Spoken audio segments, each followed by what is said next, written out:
Welcome back to the Stephen Knight Show. Our next guest was a contestant on season 16 of NBC's The Voice, where she was coached by Kelly Clarkson and John Legend. She has performed amongst the greats all around the world, and tonight she joins us to discuss her career. Please help me welcome the talented Beth. Welcome to the show. Thank you for having me. Thank you. Thank you. Well, let's start from the beginning. So you're the daughter of Jonathan Griffin, who was a multi-Grammy Award-winning pianist and keyboarder. Tell us how he influenced, just having him as your father, his music, and how it influenced you as an artist.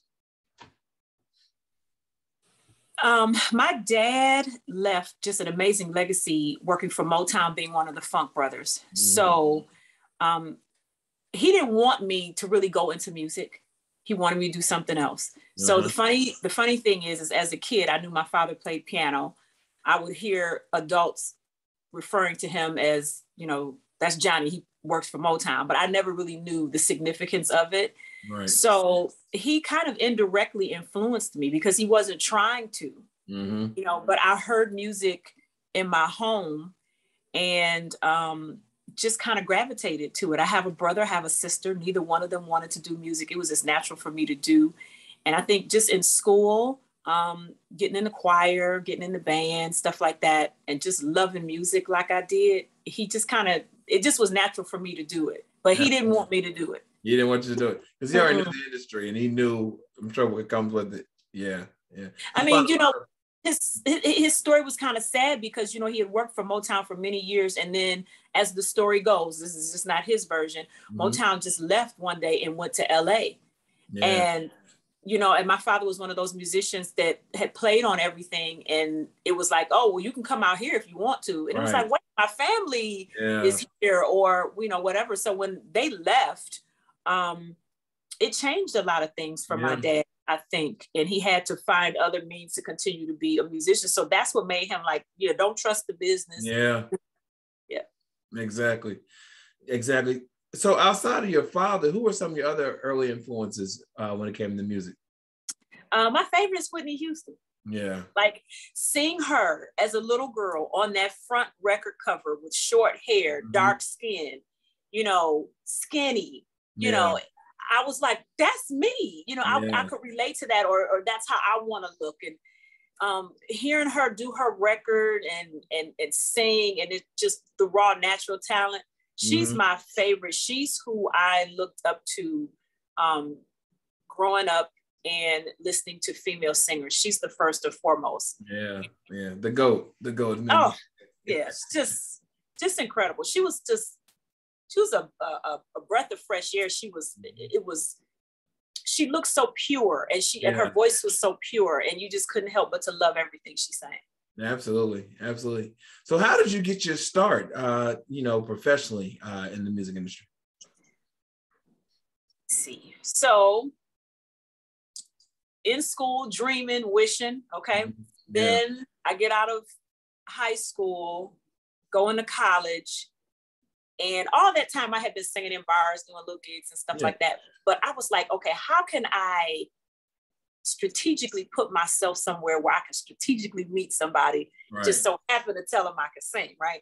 So I got a job at a recording studio as a receptionist. I was making just $10 an hour. It was not a lot of money, but it was everybody was coming through there. And caught the ear of Michael Powell. And he had heard me sing before, so he knew who I was, but we just had not connected and clicked. Right. Yeah. And he heard me sing. He put me on a couple things. Like the first thing he put me on was Yolanda Adams' Christmas album. I think the only one she's done, if I'm not mistaken. So I did background on like 5 songs on that album.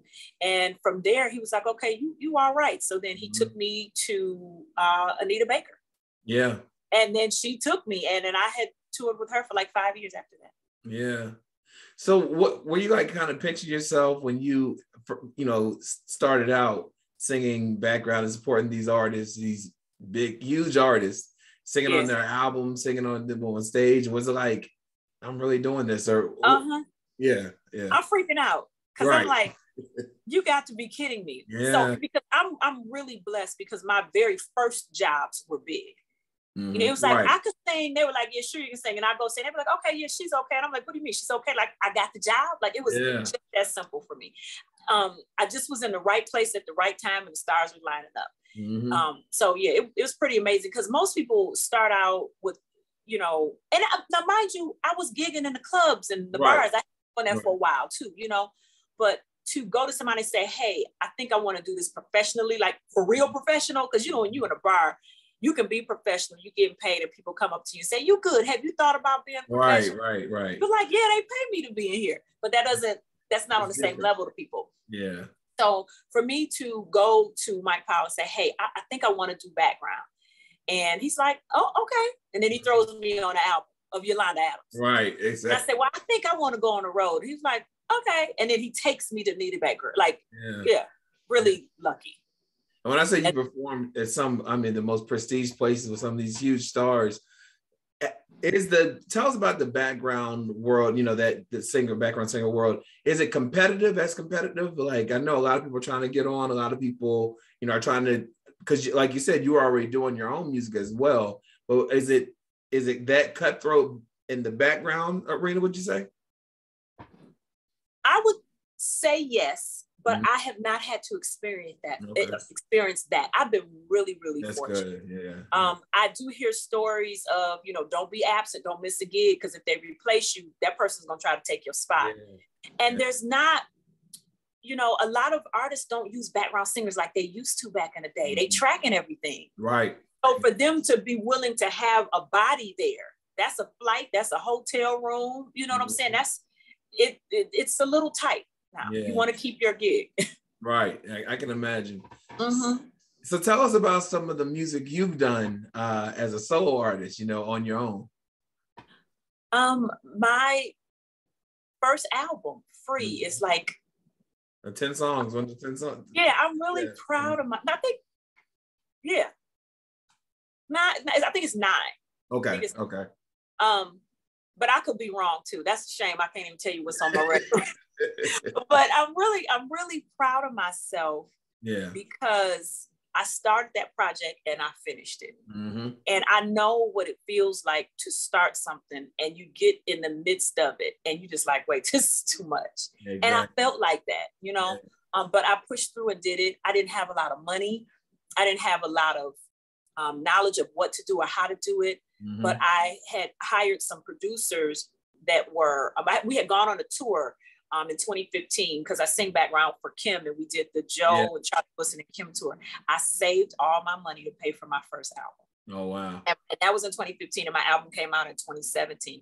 Wow. So, you know, I saved my money and went to these producers and was like, okay, I don't know how to do this, but I want to do this. And I can pay. Don't charge me too much, you know, don't give me the Beyonce price, you know, give me the homegirl price, but I will pay, you know. And they worked with me. And I came out with a really, I think it's a great project for somebody who didn't know what they were doing and didn't really have a budget. And so I think I'm proud of myself for that. And I'm proud because I have not stopped. Right. This is not an easy thing to do. It's intimidating. It's daunting. It's discouraging. You get on social media and you could be doing good, but you see somebody else doing something you want to do and you feel like you're a total failure at that moment. So it's just a lot. So the fact that I've continued to put out music and I've continued to try to go, you know, I'm proud of myself. You should be. You should be. Thank you. And you talked about, you know, just Whitney Houston being an idol for you early on. But you had the chance when she did the remake of Sparkle that you were her stand-in. Well, I tell you, I fanned out. In 2011, when they were shooting it, it came out in 2012. How was that experience? When I tell you, she had been the biggest thing in my life musically. And in my mind, it's like, okay, she's up here and I'll never meet her, but that's okay because I got all her records. I know all the words, right? You just live in that. And I went to audition for the movie, not really knowing she was in the movie. I hadn't done any research. And at the time they were filming a lot of films in Detroit because it was some film incentive. And I remember I had a friend call me and the joke is, he's like, you always got on some rhinestones or some sparkle or some glitter. And he's like, this movie Sparkle, you need to go. That's you all day. Yeah. I said, okay. He said, go down there and be an extra, you know, sign up for extra, they paying. I said, okay. And I went down there, filled out the application. Again, didn't know Whitney was in it. Right. Or pay attention to that. No, I didn't know because I would have freaked out if I knew. And filled out the form, and they called me for one part, but I couldn't do it. I told the lady, I said, if anything else comes up, please consider me again. I said, because I would love to be in the movie. I want to start doing some more acting. Mm-hmm. And I got a call a couple of days later, and they told me, come down to this building. We want to have a meeting with you. But they didn't tell me what for. Right. And literally, long story short, I sat there for hours. Nobody ever came and said anything to me. And I just sat there, and come to find out, the producers and everybody were walking past that whole time, watching me. And it was a couple other girls that got cast for Jordan Sparks, standing by double. They were watching us the whole time. And I got a call a couple of days later, and they told me that I had got the part for Whitney Houston. So when I eventually got to be in a room with her and see her, it was just surreal. Yeah. And I got a chance to talk to her one day in craft services. I wasn't supposed to, but I did. Right. A big shout out. You're there? Yeah. Yeah, so I'm like, why not? And we had already filmed for almost a month, so we had done everything. And I went over to her, got a chance to just tell her that I was a huge fan and that I was her stand-in and body double. Mm-hmm. But the most exciting thing to tell her is that we both have the same birthday, which is August the 9th. Yeah. So one of the things I always wanted to do was to tell her that face to face. We got a hug, I got a picture with her, and I'm like, I'm good for life now. That's awesome. I met my most favorite singer ever. Yeah. And that's something you always have with you, forever. So let's talk about The Voice. You were on season 16, and I've read that you were apprehensive about auditioning when they reached out to you because you thought that you were too old. Too old to be getting on TV and them telling me you're not good enough, go home. Especially after all your experiences and everything you felt. Yeah. I didn't feel like, I didn't feel like I was too good. I want to make that clear. It wasn't that. It was just, I felt like, you good and grown and you're already working. Yeah. This is for kids. Yeah. And as I started to, and this is just sidebar, as I started to talk to people after I did the show, it's a lot of people that are much older that want to still do this. Absolutely. They didn't know. They were like, we're so glad you went on there because you literally made me want to try some things that I thought I was too old. I'm like, we're still breathing. Why not try, right? Exactly. But I learned a lot. I think I became a better artist, and I learned a lot about myself. And I got some nuggets from Kelly Clarkson, and I got some nuggets from John Legend. So it was worth it for me. Yeah. I think they sent me home way too soon. But that's okay. That's how they do. And I had to mentally prepare myself before I went. I said, because there's a chance that they're going to, you may not make it that far. And it's okay. Right. How was your process, like you said, mentally preparing yourself? Just a lot of self-affirmations, telling yourself that you're okay and that you're good enough. And that's honest, real talk, because a lot of times you feel one way, but then when you have to face rejection in front of people, everything that you told yourself about being great and God loves you, you forget about it. And I was rejected and sent home in front of millions. Like they had an average of 8, 9, 10 million people a night watching. I don't even know these people, but I knew everybody in my city was like, that was, so I had to mentally say, okay, this is a process. This is a show, It wasn't easy. Yeah, I can imagine. And so when you did get sent home and got back, like, were you able to reflect on, wow, that was a good experience for me, or how did you process once you got back home? I didn't. Okay, so I got home in, I think, March or April, around about that time. I think April. And I got home and the phone started ringing off the hook and I started working. I did not have time to process it. Okay. I was just gigging. It was festivals, phone ringing, and I'm grateful because that was one of the reasons why I got on the show. So I could build, right? Yeah. At the end of the year, when everything died down and around December, I kind of had a little meltdown because I had not had time to process it. And one day, laid in the bed, and I was just like, okay, there's no more gigs. It's New Year's Eve. And then the next thing you know is 2020 and then COVID and you don't work. So it's, know what I'm saying? It was, 2020, even though it was a crazy time, I needed that time because I had been working nonstop. A lot of people said that. Yeah. A lot of people said that. And so how did you manage? I know we're still going through the pandemic, but I feel like we're starting to get a little adjusted to it as opposed to 2020 when everything just shut down. And we didn't know nothing. We didn't know anything. We didn't have any protocol really. How did you maintain during that time, just mentally, and like you said, you weren't working like you had been gigging, and how did you maintain? That is when my second album got recorded. So the live work stopped, and I concentrated on going into the studio and really thinking and trying to be creative. And we came out with a great project. I'm so excited about that. And I'm glad that we worked, because that could have been a year that was lost for me. And so I worked. I did a lot of organization and cleaning up my home, purging, throwing out stuff, rearranging furniture. I found some money when I was cleaning out. See? I found $50 in my drawer. Oh, okay, because I'll be finding singles. You 50. No, I was shocked. We're good. Yeah, but that happens. You know what I'm saying? You got clothes thrown over in the corner. You be like, well, I get it. You know, and then just I did it. 2020 was okay for me. I would say it was okay. Yeah. It was like a recharge kind of thing. Like, yeah. But because it was productive, and if I did not have the music and if I didn't have the recording, it probably would have been a different answer for me. But I had something that was therapeutic to me that I could go to. Yeah. And I love my project, so I feel good about that. Absolutely. So not only do you sing, do you act, but you also have a book. I do. I'm Beautiful Inside and Out. Yes. And I read, I think I saw on your website, someone said, I read this to my students. Tell us about the book. That book is my story.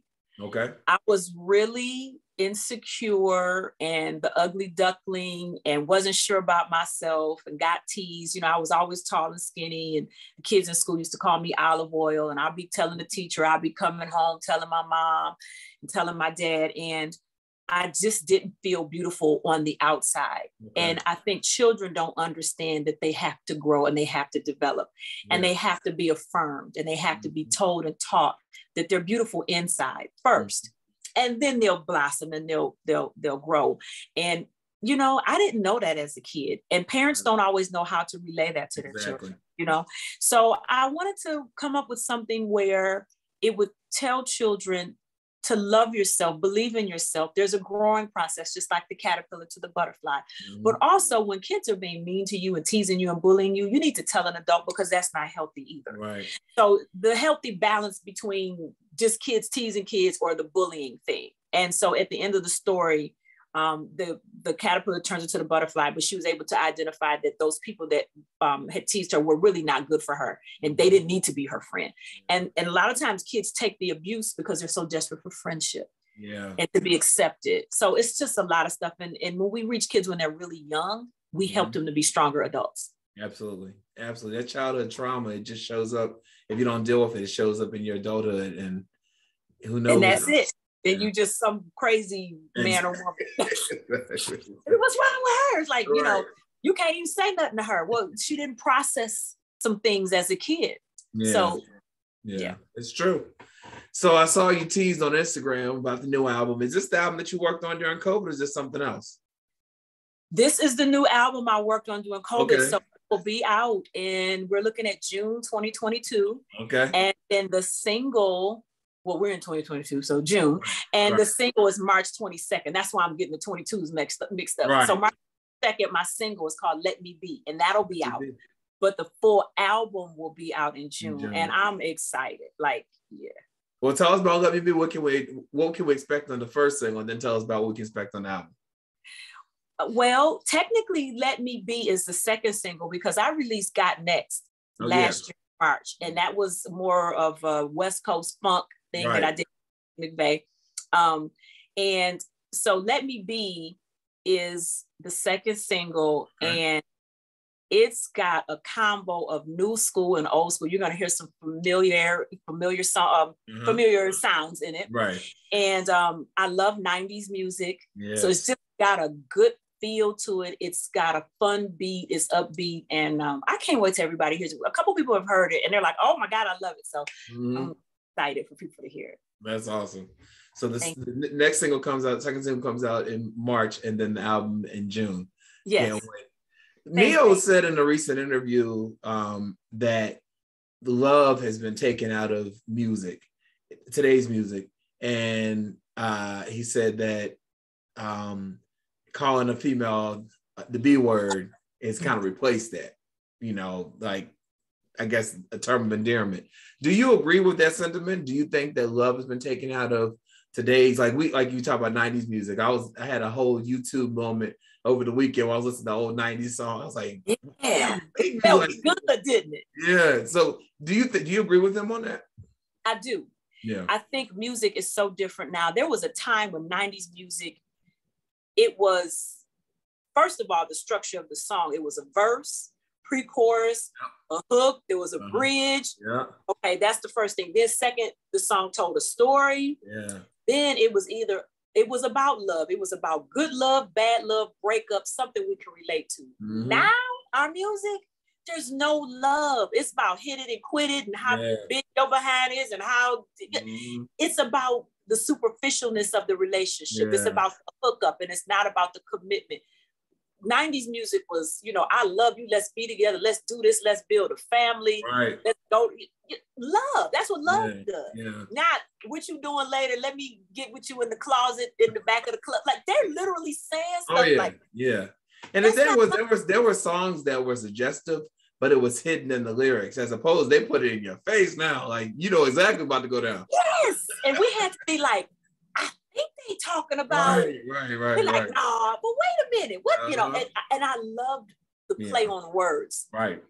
And we had to literally figure out what they were talking about. And you could listen to the song and close your eyes and see the scene that they were painting. Now, you like, they about to do. Right. So So, Beth, let me ask you, how do you want people to know, I want to remember you because you're here, but how do you want people to know you as an artist? Like, what do you want them to know about you as an artist and what you want to represent in your music? I want people to know that I love people first. Yeah. And I want to deliver music that tells a story and that touches your heart and your soul. I want to give you good melody so you walking through the day and you're humming my song and my music. I want people to know that I appreciate them for supporting me. Yeah. And any chance that I get, when I'm out and I can meet a fan and connect with them and tell them thank you to their face and shake their hand. And when it's safe, give them a hug. Right.